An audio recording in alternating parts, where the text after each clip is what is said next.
काली पहाड़ी के जंगल में चिंकी चिड़िया अपनी बेटी टूनी और बेटे टुकू के साथ रहती थी। उनके पिता का देहांत काफी पहले हो गया था और घर का गुजारा करने के लिए चिंकी जंगल के पक्षियों का छोटा मोटा काम कर देती और बदले में कुछ पैसे ले लेती। टूनी, टुकू, दोनों खड़े हो जाओ।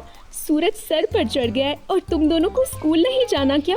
पूरी रात तो फोन चलाते हो और सुबह जगने में नाटक करते हो।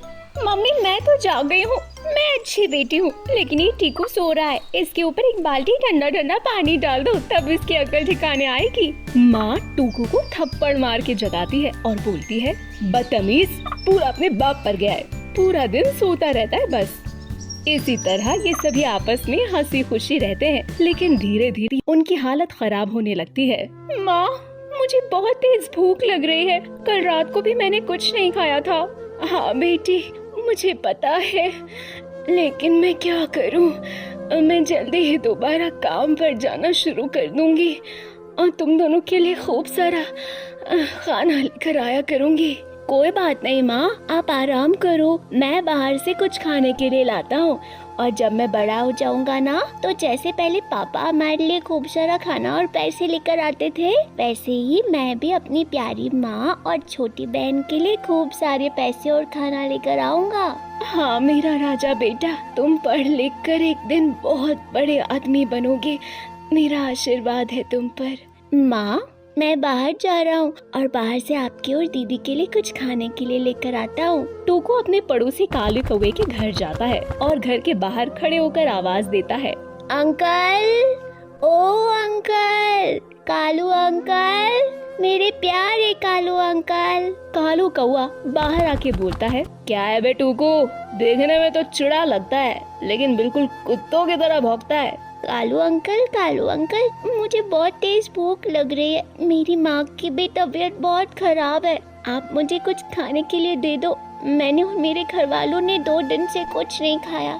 हाँ, ले लो जितना चाहिए, हमारे पास तो कुबेर का खजाना है ना, चाहे जितना भी निकाल लो कभी खत्म ही नहीं होता। पहले तो लोग सिर्फ रोड पर ही भीख मांगा करते थे, अब तो सीधा घर आकर भीख मांगते। टाइम के साथ भिखारी भी एडवांस हो गए। इतना सुनकर टुकू वहाँ से बिना कुछ बोले चुपचाप चला जाता है और यहाँ वहाँ खाने की तलाश करता है, लेकिन बेचारे टुकू को कुछ नहीं मिलता और वो निराश होकर एक पेड़ पर बैठ जाता है और अपने आप से बोलता है, मैं घर जाकर माँ और दीदी से क्या बोलूँगा कि आज भी हमको भूखा ही सोना पड़ेगा। चलो अब मैं घर जाता हूँ, माँ मेरी चिंता कर रही होगी। माँ, मैं घर आ गया। अरे मेरा राजा बेटा, आ गया तू। क्या लाया है खाने के लिए आज?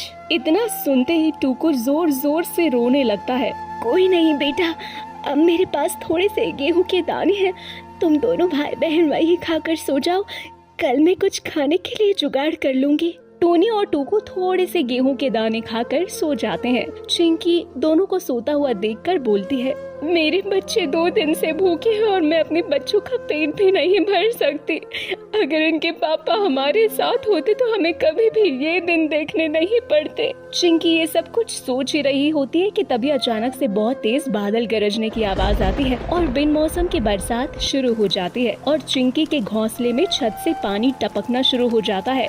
चिंकी मन ही मन बोलती है, हे भगवान, तूने हमसे पहले इन बच्चों के पिता को छीन लिया और फिर उसके बाद हमारा खाना छीन लिया। अब मन नहीं भरा तो क्या हमसे हमारी नींद भी छीन लेगा। घोंसले के पानी के अंदर आने की वजह से टुकू जाग जाता है।